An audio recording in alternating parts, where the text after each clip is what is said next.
Good morning students. आप लोगों ने जैसा देखा कि हमने कहा था कि आपके टेस्ट लिए जाएंगे।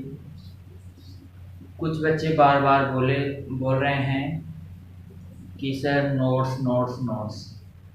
देखो, नोट्सों का समाधान किया जा रहा है, उनको जल्दी ही नोट्स उपलब्ध करवा दिए जाएंगे। इसके अलावा यदि आप इस नोट्स जो शब्द है, इस चीज़ को आप छोड़कर अपनी पढ़ाई के ऊपर ध्यान दो और आप स्वयं के जितने नोट्स बनाओगे उतने अच्छे रहेंगे। यदि आप लोग दूसरे के दिए हुए नोट्सों को पढ़ते हो तो उसमें एक चीज़ आती है कि आपको पता ही नहीं रहता है। नोट्स जब बनते हैं तो उनको शॉर्टली किया जाता है। क्या किया जाता है? शॉर्टली, छोटे रूप में लिखा जाता है। अब मान लो आपके सामने कोई चीज़ डाल दी गई है, अब आपको उसका अर्थ ही नहीं पता है, तो आप उसको पढ़ोगे क्या? नहीं पढ़ोगे। थोड़ी देर उसको पढ़ने की कोशिश करोगे, अच्छा भी लगेगा, पढ़ने की रुचि भी जागेगी। लेकिन जैसे ही आपको समझ में नहीं आएगा, आप पढ़ना ही क्या कर दोगे? उसको बंद कर दोगे। ठीक है, याद ही नहीं रहेगा। क्यों नहीं याद रहेगा? क्योंकि वो चीज़ आपको आती नहीं। आप उसको क्या करोगे? रटने की कोशिश करोगे। तो वहाँ पर आप नोट्स स्वयं के जितने हो सके उतने स्वयं के नोट्स बनाओ और स्वयं के नोट्स को ज़्यादा से ज़्यादा आकर्षित बनाने की कोशिश करो। ठीक है, वैसे नोट्स आपको उपलब्ध करवा दिए जाएंगे।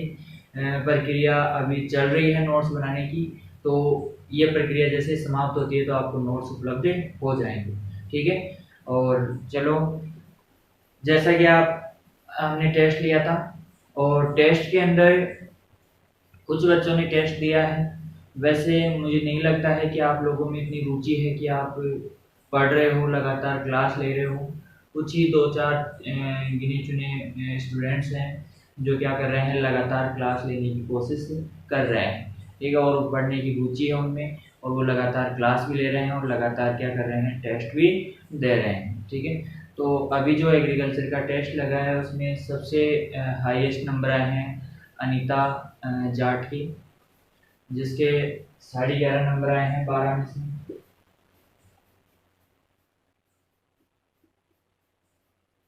ठीक है, अनीता जाट। ठीक है, इसके अलावा बाकी के सबके इतने नंबर नहीं आए। एक लड़की है, इसने टेस्ट दिया नहीं, वैसे क्वेश्चन लिखे उसने और फोटो डाल दी है उसके अंदर, तो उसके का कोई नंबर काउंट नहीं हुए अभी। ठीक है, तो इस प्रकार से हमने टेस्ट लिया था और टेस्टों के रिजल्ट आपके सामने आपको ग्रुप पे मिल गया है। सब अपने अपने रिजल्ट का क्या कर सकते हो, एनालिसिस कर सकते हो और उसको देख सकते हो।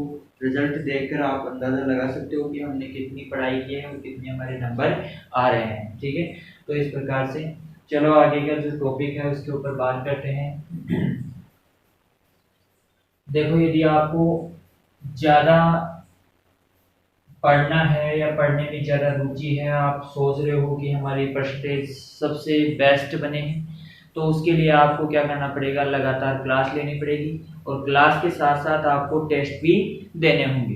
तो देखो यहाँ पर, यदि आप टेस्ट देना चाहते हो तो टेस्ट देने के लिए आपको क्या करना पड़ेगा, हमारा जो चैनल है उसको सब्सक्राइब करना पड़ेगा, ताकि आपको जो भी क्लास है उसका नोटिफिकेशन आपको मिल जाए और आप क्लास तुरंत लेकर उसका फ़ायदा ले सको।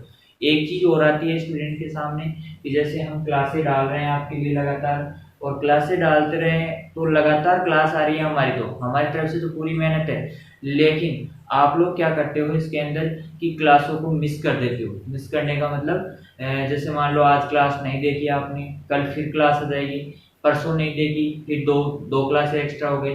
अब 2-3 क्लासें जैसे ही एक्स्ट्रा हो जाती है उसके बाद में आप पीछे रह जाते हो, और पीछे रह जाते हो तो उसका पढ़ने का मज़ा नहीं आता है। ठीक है, और कोई चीज़ समझ में नहीं आती है, फिर आप बाद में कमेंट करते हो तो उसका हम सॉल्यूशन नहीं बता पाते हैं। ठीक है, तो इस प्रकार से आपको, यदि आप सब्सक्राइब कर लेते हो और बेल आइकन को दबा लेते हो तो उसके बाद में आपको तुरंत आपको नोटिफिकेशन मिलेगा जैसे हमारा वीडियो आएगा, और आप जैसे ही वीडियो को क्लिक करोगे तो आपको ओपन हो जाएगा, आप उस वीडियो को देखकर अपनी पढ़ाई जारी रख सकते हो।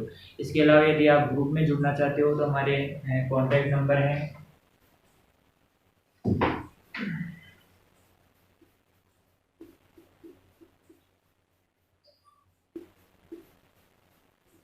ये आपके हमारे कॉन्टैक्ट नंबर है, उनके ऊपर आप संपर्क कर सकते हो।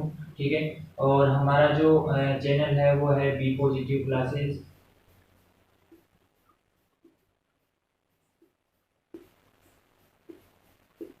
ठीक है, तो इसके ऊपर आप जुड़कर आप पढ़ाई का आनंद ले सकते हो और अपनी पढ़ाई को सुचारू रूप से जारी रख सकते हो। चलो अब हम आगे बात करते हैं आपके जो आपका चल रहा था, अपना लेसन चल रहा था उसके अंदर उद्यान की योजना। देखो, इसके अंदर हमने स्थान का चुनाव कर लिया था, स्थान का चुनाव किया था जलवायु के आधार पर, मृदा के आधार पर। ठीक है, तो इसके आधार पर हमने क्या कर लिया था, स्थान का चुनाव कर लिया था। ठीक है, स्थान का चुनाव होने के बाद में उद्यान की योजना लगाते हैं, यानी कि कह सकते हैं ऑर्गार्ड प्लानिंग कह सकते हैं इसको। ठीक है, तो यहाँ पर हम बात करते हैं कि उद्यान योजना क्यों बनाई जाती है, उद्यान की योजना कैसे बनाई जाती है, इसके बारे में हम आज अध्ययन करेंगे यहाँ पर। ठीक है, तो जो आपका टॉपिक है वो उद्यान योजना है, और उद्यान योजना के बारे में बात करें तो उद्यान योजना जो है वो एक विशेष प्रकार की योजना है जिसमें हम क्या करते हैं, जो भी उद्यान लगाते हैं या बाग लगाते हैं आपका, जैसे मान लो आम का बाग लगाते हैं तो आज बो दिया अगले साल काट देते हैं क्या, उसको नहीं काटते हैं। ऐसा किस में करते हैं, फसलों में करते हैं। फसलें क्या होती है, एक वर्षीय होती है, इसलिए हम क्या करते हैं, उसको बोते हैं और वापस से काट लेते हैं। चलो इस बार अच्छी फसल नहीं हुई तो अगली बार दूसरा मेथड अपना लेंगे, ये होता है किसमें, फसलों में। लेकिन आपके जो फल वृक्ष है, फल वृक्ष कैसे लगते हैं, स्थायी लगते हैं। कैसे लगते हैं, स्थायी लगते हैं, और फल वृक्ष स्थायी होते हैं। तो इस स्थिति में क्या होता है, आपको उद्यान की योजना बनानी पड़ती है। किस प्रकार हमें क्या करना है, पौधे लगाना है, कौन कौन से पौधे लगाने हैं, किस प्रकार की हमें सुरक्षा की व्यवस्था करनी है, किस प्रकार हमें कार्यालय की व्यवस्था करनी है, किस प्रकार कैसे हमें इसकी योजना बनाए कि आसानी से सिंचाई उपलब्ध हो जाए, जल निकास हो जाए इसका, और आसानी से हम इसके अंदर पहुंच जाए, प्रत्येक स्थान तक हम जा सके, इसलिए सड़क और रास्ते होने चाहिए। तो इस प्रकार की जो योजना होती है उसे क्या कहते हैं, उद्यान योजना कहा जाता है। इसके बाद में उद्यान योजना का जो पहला टॉपिक आता है, उद्यान योजना के बारे में पहला जो टॉपिक आता है वो आता है आपका बाड़ लगाना। पहला बाड़ लगाना। देखो, बाड़ लगाना को इंग्लिश में कहते हैं फेंसिंग। क्या कहते हैं, फेंसिंग कहते हैं। ठीक है, तो बाड़ लगाना, बाड़ का मतलब होता है कि जो हमारा बाग है उसकी सुरक्षा करना, यानी कि हम इसका मुख्य उद्देश्य क्या हो गया, सुरक्षा का हो गया। और सुरक्षा किसकी, जो हमारा उद्यान है उसकी सुरक्षा करेंगे, जो हम फसल लगाएंगे उसकी सुरक्षा करेंगे। ठीक है, तो बाड़ लगाना एक ऐसी क्रिया है जो हम फसलों में भी अपना सकते हैं और आपका उद्यान में भी अपना सकते हैं। ठीक है, तो सबसे पहले हमारे पास आती है समस्या सुरक्षा की। सुरक्षा मतलब सुरक्षा किससे, तो जो जंगली जानवर होते हैं या फिर आवारा जो जानवर होते हैं या आपके नीलगाय होते हैं, इनसे बचाने के लिए, फल वृक्षों को इनसे बचाने के लिए हमें क्या करना पड़ता है, बाड़ की प्रक्रिया लगानी पड़ती है।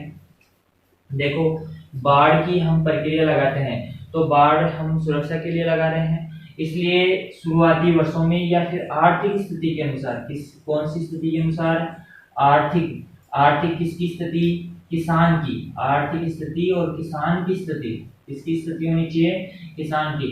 अब मान लो कोई किसान क्या है, सक्षम है, तो वो क्या कर सकता है, लोहे की जाली लगा सकता है। क्या लगा सकता है, लोहे की जाली लगा सकता है। ठीक है, और यदि कोई किसान सक्षम नहीं है तो वो कंटीली झाड़ियां उगा सकता है। वहां पर चारों तरफ जो आपका खेत है, जैसे मान लो ये खेत है, इस खेत के चारों तरफ मेड़ के ऊपर क्या लगा सकता है, कंटीली झाड़ियां लगा सकता है, पेड़ लगा सकता है। ठीक है, इस प्रकार की और आपकी कंटीली झाड़ियां आदि का प्रयोग कर सकता है। इसके अलावा आपकी जो कंटीले पेड़ होते हैं उनकी टहनियाँ रख सकता है वो। ठीक है, जैसे आपने पुराने ज़माने में देखा होगा कि बाढ़ की प्रक्रिया कैसे होती थी, कि जो आपका पेड़ पौधों की जो टहनियाँ होती है उनको क्या किया जाता है, पूरी जो आपका खेत होता है उसकी मेड़ के ऊपर रख दिया जाता है, जिससे वो जानवर अंदर प्रवेश नहीं कर पाते हैं। तो इस प्रकार से हम आर्थिक स्थिति कमजोर है तो हम किसका प्रयोग कर रहे हैं, यहाँ पर कंटीली झाड़ियाँ उगा सकते हैं। आपका जो जो आपका पेड़ पौधों की टहनियाँ होती है उनको क्या कर सकते हैं, कंटीली जो टहनियाँ होती है उनको रख सकते हैं, जिससे क्या हो सकता है इसकी बाढ़ की प्रक्रिया संपन्न हो सकती है। यदि आर्थिक स्थिति मजबूत है तो हम क्या कर सकते हैं, लोहे की जाली लगा सकते हैं, तार खींच सकते हैं। ठीक है, तो इस प्रकार से हम क्या कर सकते हैं, इसकी बाढ़ लगाने की प्रक्रिया कर सकते हैं। ठीक है, तो बाढ़ लगाने की प्रक्रिया कंप्लीट हो गई, आपको समझ में आ गया होगा। ठीक है, तो इस प्रकार से हम क्या करते हैं, बाढ़ लगाने की क्रिया करते हैं। अब देखो बाढ़ हमारी लग गई है। अब बाढ़ लग गई तो हमारे सामने एक समस्या आती है कि जैसे ग्रीष्म ऋतु होती है, तो कौन सी ऋतु होती है, ग्रीष्म ऋतु होती है। तो उसमें क्या होता है कि आपका वायु का वेग क्या होता है, ज्यादा होता है, और वायु का वेग ज्यादा होने के कारण हमारे फल वृक्षों की टहनियां टूट जाती है, और टहनियों के साथ साथ कभी कभार तो क्या होता है, पूरा पेड़ ही उखड़ जाता है। अब मान लो हमने क्या किया है, 5-10 साल तक उसको पाला है, पोसा है और बड़ा किया है, और जैसे ही फल देने का समय आए और वो टूटकर नीचे गिर जाए तो हमारी जो आर्थिक स्थिति है वो बहुत ज़्यादा कमज़ोर हो जाएगी। तो इस स्थिति से बचने के लिए हमें क्या करना पड़ता है, वहाँ पे जिस प्रकार हमने बाढ़ लगाया उसी प्रकार हमें क्या करना पड़ता है, वायुरोधी वृक्ष लगाने पड़ते हैं। क्या लगाने पड़ते हैं, वायुरोधी वृक्ष। जैसे मान लो अपना खेत है, खेत के चारों ओर नहीं लगाते हैं वायुरोधी वृक्ष। देखो यहाँ पर नोट लगाकर लिख सकते हो वायुरोधी वृक्ष। देखो कौन सा टॉपिक पढ़ रहे हैं हम, अगला वायुरोधी वृक्ष। जो वायुरोधी वृक्ष होते हैं, विंड ब्रेक ट्रीज होते हैं, उनको हम किस प्रकार लगाते हैं। जैसे मान लो आपने ये बाढ़ लगा दी, क्या लगा दी, बाढ़ लगाते हैं तो इसमें क्या होते हैं कि वो ऐसे पौधे प्रयोग किए जाते हैं जो कम लंबाई में बढ़ने वाले होते हैं, कंटीले होते हैं, इनका प्रयोग किया जाता है ताकि किसान क्या है, इसके अंदर जो जानवर है वो इसको प्रवेश करके अंदर खेत में प्रवेश ना कर पाए, इसको पार न कर सके। ठीक है, तो ये तो क्या है कि कम वृद्धि करने वाले, जैसे झाड़ियाँ टाइप की जितने भी पौधे आते हैं वो सारे इसके अंदर काम में लिए जाते हैं बाढ़ के अंदर। जबकि वायुरोधी वृक्षों में हम क्या करते हैं कि जैसे ये बाढ़ लग गई, बाढ़ में जैसे मान लो आपको 2 से 3 फीट या 5 से 6 फीट या 6 से 7 फीट तक पौधे आपको मिल जाएंगी। जो झाड़ियां हैं, बेर है आपके, इस प्रकार की झाड़ियां आपको मिल जाएगी यहाँ पर। ठीक है, इसके बाद में हम क्या करते हैं, इससे थोड़े बड़े पौधे इसके अंदर की तरफ लगाते हैं। ठीक है, इसके अंदर की तरफ लगाते हैं तो, और अंदर की तरफ किस किस दिशा में लगाते हैं आपका, देखो आपको पता है कि वायुरोधी वृक्ष एक तो वायुरोधी वृक्ष हमें किस समय चाहिए, गर्मियों में आपको पता है कि गर्मियों में जो लू चलती है, लू से बचाने के लिए, साथ ही साथ आपकी हवा का वेग भी एक ही तरफ से होता है। सबसे ज्यादा जो हवा चलती है वो आपकी, इस प्रकार से हम बात कर सकते हैं, ये खेत में सबसे ऊपर की तरफ नॉर्थ, आपका जो उत्तर है, चलो हिंदी में बता देता हूँ आपको, ये उत्तर, ये दक्षिण, ठीक है, और ये आपका पूर्व और ये पश्चिम। ठीक है, तो जो आपकी लू चलती है वो आती है आपकी पश्चिम दिशा से। लू और आंधियों का जो वेग है वो किस दिशा से आता है, पश्चिम दिशा से।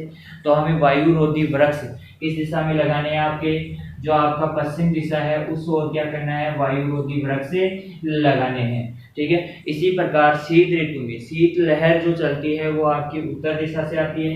तो उत्तर दिशा से शीत लहर आने के कारण हमें शीत लहर से बचाने के लिए पेड़ पौधों को क्या करना चाहिए हमें, कि उत्तर दिशा में वायुरोधी वृक्ष लगा देते हैं। ठीक है, तो इस प्रकार से हम क्या करते हैं, वायुरोधी वृक्ष लगाते हैं। यहाँ पर आप नोट डालकर लिख सकते हो कि वायुरोधी वृक्षों का प्रयोग किस किस दिशा में करते हैं। तो आपका उत्तर पश्चिम दिशा में हम क्या करते हैं, वायुरोधी वृक्षों का प्रयोग करते हैं। कौन कौन सी दिशा में करते हैं, उत्तर और पश्चिम दिशा में क्या करते हैं, वायुरोधी वृक्षों का प्रयोग करते हैं। ठीक है, ये चीज आपको समझ में आ गई होगी। इसके अलावा इसके अंदर जो वायुरोधी वृक्ष होते हैं उसमें आम ले सकते हो आप लोग, ठीक है, जंगली बबूल ले सकते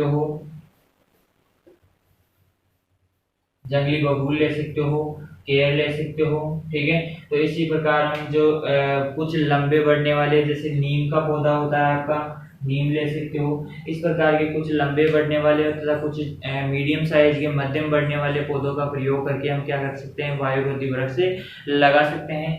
ये साथ ही साथ क्या करते हैं, लू से भी बचाते हैं। लू किधर से चलती है आपकी, पश्चिम से, और आपकी शीतलहर जो शीतलहर चलती है वो किधर से चलती है, उत्तर दिशा से चलती है। तो इसलिए हम उत्तर और पश्चिम दिशा में वृक्षों का प्रयोग करते हैं, वायुरोधी वृक्षों का प्रयोग करते हैं। ठीक है, तो इस प्रकार से हम क्या करते हैं, वायुरोधी वृक्ष लगाते हैं। देखो अब आपको पता है कि कोई भी आपका खेत है, जैसे मान लो यही खेत है आपका, इस खेत में बात करते हैं कि इसके अंदर हमें क्या करना है, आवाजाही करनी है।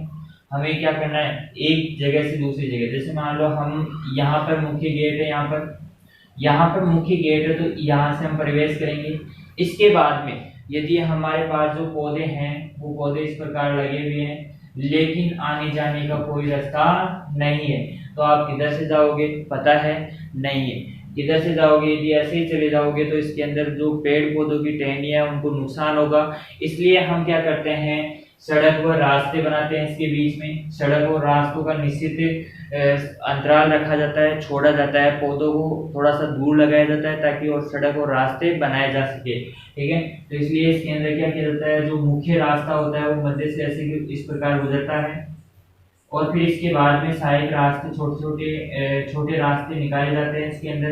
ठीक है, तो इस प्रकार क्या किए जाते हैं, छोटे रास्ते निकाले जाते हैं। जैसे मान लो ये मुख्य रास्ता हो गया और ये मुख्य रास्ता हो गया। इसके बाद में बाकी जो जगह बच गई वहां तक पहुंचने के लिए, और वहां तक क्यों पहुंचा जाता है, देखो यहाँ पर जो मान लो यहाँ पर कोई फल वृक्ष है और यहाँ पर फल वृक्ष है, तो यहाँ से कोई व्यक्ति प्रवेश कर रहा है और वो यहाँ पर पहुंचना चाहता है, तो पूरे बाग में से सीधा दौड़ कर आ सकता है क्या, नहीं आ सकता। और आपको पता है जो बाग है वो बहुत लंबाई और चौड़ाई में, जैसे मान लो 100 हेक्टेयर में बाग लगाया जाता है, 50 हेक्टेयर में, 200 हेक्टेयर में बाग लगाया जाता है। अब इतनी दूर तक बाग लगा है और उसके अंदर हमें जाना है, तो हम सीधा जा सकते हैं क्या, नहीं जा सकते हैं। हमें क्या करना पड़ेगा, रास्ते जाना पड़ेगा। पहले हम मुख्य रास्ते से जाएंगे और फिर यहाँ से यदि इस पौधे तक पहुंचना है तो सहायक रास्ते जाकर हम इसके अंदर प्रवेश कर जाएंगे।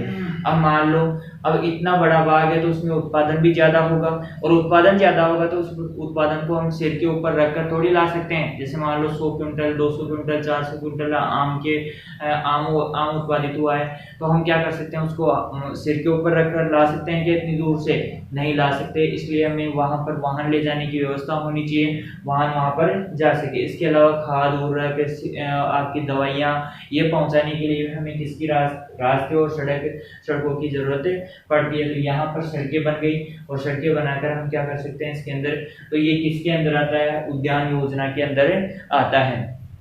तो सबसे पहले हमने क्या लगाया, बाड़ लगाया। इसके बाद में हमने क्या लगाया, वायुरोधी वृक्ष लगाए। फिर सड़क और रास्ते निकाले, सड़क में रास्ते बनाए। देखो सड़क और रास्ते बन गए। इसके बाद में हम क्या कर सकते हैं, इसके अंदर नालियां बना सकते हैं। क्या बना सकते हैं, नालियां। नालियां मतलब सिंचाई की नालियां, सिंचाई की नालियां बनती है एक तो, और एक जल निकास की नालियां, या हम इसको ऐसे कह सकते हैं कि जल निकास की नालियां। जल निकास की नालियां जो बनाई जाती है, नालियां बनाई जाती है। देखो जल निकास की नालियां क्यों बनाई जाती है, क्योंकि आपको पता है कि कहीं पर भी यदि जल का भराव होता है तो वहां पर क्या होता है, मृदा की भौतिक दशा में क्या होता है, बदलाव होता है, उसकी भौतिक दशा क्या हो जाती है, खराब हो जाती है।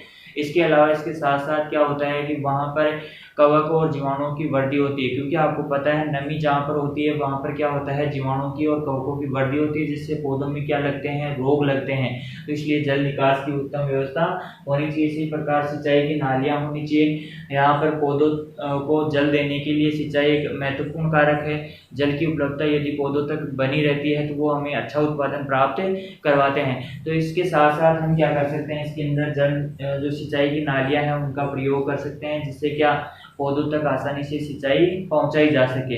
ठीक है, तो यहाँ पर जो नालियां होती है वो कच्ची और पक्की किसके अनुसार बनाते हैं, कच्ची और पक्की किसके अनुसार बनाते हैं, आर्थिक स्थिति, किसान की आर्थिक स्थिति के अनुसार। और एक तो आर्थिक स्थिति आती है इसके अंदर, और एक आपकी जल की उपलब्धता के आधार पर, यदि जल की उपलब्धता अच्छी है तो हम क्या कच्ची नालियों के द्वारा भी क्या कर सकते हैं, इसके अंदर सिंचाई की क्रिया कर सकते हैं। लेकिन कच्ची नालियों के द्वारा जो सिंचाई की प्रक्रिया की जाती है उसमें श्रम अधिक होता है। श्रम अधिक कैसे, जैसे मान लो आपने कच्ची नालियां बना दी, कुछ समय के बाद में वो वर्षा ऋतु में जैसे पानी बहेगा उसमें नालियां समाप्त हो जाएगी, फिर समय को क्या आवश्यकता पड़ेगी, फिर नालियां बनानी पड़ेगी। इसके बजाय हम क्या कर सकते हैं, पक्की नालियां बना सकते हैं। और जल की उपलब्धता के आधार पर भी हम यदि अधिकता है तो कच्ची नालियां बनाकर हम कार्य करवा सकते हैं, और जल की कमी है तो पक्की नालियां हम ईंटों से बना सकते हैं, टाइलों से बना सकते हैं। टाइल्स जानते हो, ठीक है, ईंटों की, टाइलों की, ठीक है। और इसके अलावा आपकी सीमेंट, और इसके अलावा यदि हम बात करते हैं तो सीमेंट के अलावा भी जो आपके पाइप होते हैं, पाइप का मतलब सीमेंट के पाइप हो सकते हैं और या प्लास्टिक के पाइप हो सकते हैं, प्लास्टिक के पाइप, ठीक है। तो इनके द्वारा हम नालियां बनाकर क्या कर सकते हैं, सिंचाई की क्रिया कर सकते हैं। इसी प्रकार जल निकास की क्रिया भी कर सकते हैं। क्यों, क्योंकि जल निकास की आवश्यकता क्यों होती है, इन्हीं नालियों के द्वारा हम जल निकास की व्यवस्था भी उत्तम बना सकते हैं, ठीक है। तो इस प्रकार से हम क्या कर सकते हैं, यहाँ पर नालियों की और जल निकास और सिंचाई की व्यवस्था कर सकते हैं। ये चीज आपको समझ में आ गई होगी। इसके बाद में आगे बात करते हैं, आपके जो अगला टॉपिक है, इसमें एक टॉपिक पहले रह गया है, भूमि की प्रारंभिक तैयारी। भूमि की प्रारंभिक तैयारी। देखो यहाँ पर, देखो भूमि की प्रारंभिक तैयारी, यहाँ पर हम बात करते हैं कि भूमि की प्रारंभिक तैयारी। तो भूमि की प्रारंभिक तैयारी कब करते हैं, देखो यहाँ पर बाढ़ लगा दी हमने, वायुरोधी वृक्ष लगा दिए, इसके बाद में भूमि की तैयारी कर सकते हैं, या बाढ़ लगाने के बाद में भूमि की प्रारंभिक तैयारी कर सकते हैं। ये थोड़ा सा टॉपिक नीचे आ गया है। तो इसके बाद में देखो बाढ़ लगाने के बाद में या वायुरोधी वृक्षों के बाद में भूमि की प्रारंभिक तैयारी कर सकते हैं। तो यहाँ पर भूमि की प्रारंभिक तैयारी का अर्थ होता है कि यहाँ पर जो भी खरपतवार है या आपके जो अपशिष्ट पदार्थ है जैसे कंकड़ पत्थर है उनको हटा सकते हैं, ठीक है। खेत को भुरभुरा जोत कर अच्छे से भुरभुरा कर सकते हैं, खाद उर्वरक मिला सकते हैं उसमें। यदि उसमें जो आपका कार्बनिक खाद है तो उसके अंदर उसका प्रयोग करके हम क्या कर सकते हैं, जीवाश्म पदार्थों को मिला सकते हैं, जिससे क्या हमारी जो उद्यान की योजना है या उद्यान जो लगेगा वो हमारा लंबे समय तक रहेगा। इसलिए हमें क्या करना पड़ेगा, वहाँ पे उत्तम पोषक तत्वों की व्यवस्था करनी पड़ेगी। इसी प्रकार आपकी कंटीली झाड़ियाँ हैं उनको हटा सकते हैं, ठीक है, और आपका जो पूरा खेत है उसकी साफ सफाई अच्छे से कर सकते हैं। तो इस प्रकार से भूमि की प्रारंभिक तैयारी। फिर इसके अलावा यदि कृषि कर रहे हैं हम उसी खेत के ऊपर जहाँ पे बाग लगाना है हमें, तो वहां पर हमें क्या करना पड़ेगा, वहां पे 2-4 हरी खाद की फसलें लेनी पड़ेगी, ताकि हरी खाद की फसल लेकर हम क्या कर सके, उसे हरी खाद के रूप में उसको मृदा में दबा सके, जिससे क्या होता है, मृदा की भौतिक दशा में सुधार होता है, ठीक है। तो इस प्रकार भूमि की प्रारंभिक तैयारी कर सकते हैं। इसके बाद में हम बात करते हैं, अगला जो पॉइंट है आपका कार्यालय या आवास, या फिर इसको ऐसे लिख सकते हैं, कार्यालय व आवास। तो यहाँ पर कार्यालय आवास, देखो आपको पता है कि हम इतना बड़ा बाग लगा रहे हैं तो उसके लिए हमें क्या करना पड़ेगा, खाद, बीज, उर्वरक आदि का भंडारण करके रखना पड़ेगा, ठीक है। इसी प्रकार आपकी जो आपके यहाँ पर कार्यालय और आवास की व्यवस्था करनी पड़ेगी। कार्यालय का मतलब यहाँ पर आपको एक व्यक्ति को बिठाना पड़ेगा, ताकि कौन से फल वृक्ष में किस प्रकार की समस्या है, या कितनी मात्रा में कब खाद दिया था, कब सिंचाई करनी है, किस वक्त कितनी मात्रा में जल की मात्रा डालनी है, इसके लिए एक व्यक्ति निर्धारित होना चाहिए ताकि ये बाग की देखभाल कर सके। और उसके रहने के लिए व्यवस्था करनी पड़ेगी, क्योंकि वो 24 घंटे बाग के अंदर रहेगा। तो इसलिए बाग के अंदर रहेगा तो यहाँ पर आपका एक छोटा सा क्या बनाया जाता है, मकान बनाया जाता है, या कमरे बनाए जा सकते हैं, जिसके अंदर एक कमरा तो जाएगा आपका कार्यालय का, जिसमें लेखा जोखा रहेगा, बाग के अंदर कितने पौधे हैं टोटल, उनमें से कितने पौधे उत्पादन दे रहे हैं, कौन सा पौधा उत्पादन नहीं दे रहा है, कितने श्रमिक आए, कितने श्रमिक हमारे पास उपलब्ध है और कितने आपके पास आर्थिक स्थिति, यानी कि कहने का मतलब कितनी लागत हुई, कितना खर्चा हो रहा है और इसके अलावा कितनी आय हो रही है, तो इसका लेखा जोखा सारा कार्यालय में होगा। ठीक है, और इसी प्रकार यदि आपको खाद जैसे फावड़ा है, खुरपी है आपका, ठीक है, हैंडो है, इस प्रकार के कृषि यंत्र है, उनकी रखने की जगह होनी चाहिए, खाद बीज उर्वरक होगा, क्या होना चाहिए आपके पास, भंडारण होना चाहिए, ताकि हम जरूरत पड़ने पर उन्हें तुरंत खेत में उपलब्ध करवा सके। तो इस प्रकार से हम क्या कर सकते हैं, कार्यालय व आवास की व्यवस्था कर सकते हैं। तो इस प्रकार से हम क्या कर सकते हैं, उद्यान की योजना बना सकते हैं कि हमें बाड़ लगाना है, ताकि हमें आवारा पशुओं से और आपके जो भी बाहरी आघात है उनसे बचाया जा सके। वायुरोधी वृक्ष से, वायु की जो चपेट है, जैसे शीतलहर है, लू है, इसके अलावा जो बड़ी आंधियां चलती है या तूफान आते हैं, उनके द्वारा वायु के वेग को कम करके हम क्या कर सकते हैं, उनको उससे सुरक्षित रख सकते हैं। इसी प्रकार सड़क और रास्ते बनाकर हम क्या कर सकते हैं, खेत में कहीं पर भी आ जा सकते हैं, आसानी से अपने वाहन वहां पर अंदर ले जा सकते हैं। इसी प्रकार सिंचाई की नालियां बनानी है, सिंचाई की नालियां बनाकर हम क्या कर सकते हैं, सिंचाई को आसानी से पौधों तक पहुंचा सकते हैं, जल को आसानी से पौधों तक पहुंचा सकते हैं। कच्ची और पक्की हो सकती है, जल निकास की उत्तम व्यवस्था होनी चाहिए, इन्हीं नालियों के द्वारा हम जल निकास की व्यवस्था कर सकते हैं। आजकल जो उन्नत तकनीक के जो यंत्र हैं उनमें जैसे हम बात कर सकते हैं, आपके फुव्वारा विधि है और आपकी ड्रिप बूंद बूंद विधि है, उनके द्वारा भी हम सिंचाई की विधि अपना सकते हैं। भूमि की प्रारंभिक तैयारी कर सकते हैं। भूमि की प्रारंभिक तैयारी मतलब कंकड़ पत्थर हटाना, उसकी जुताई करना, गहरी जुताई, हल्की जुताई, इसके अलावा हरी खाद मिलाना आदि क्रियाएं, पूरी जो संपूर्ण क्रियाएं होती है वो क्या होती है, भूमि की प्रारंभिक तैयारी होती है। इसके बाद में कार्यालय व आवास का निर्माण करना, जिससे क्या हो सके, आपका खेत के अंदर जो भी व्यवस्था है उसकी व्यवस्था की जा सके, भंडारण किया जा सके, व्यक्तियों की रहने की आवास की व्यवस्था हो सके। ठीक है, तो इस प्रकार से हम क्या कर सकते हैं, उद्यान की योजना कर सकते हैं। ठीक है, अब अगली क्लास में हम देखेंगे अगला चैप्टर।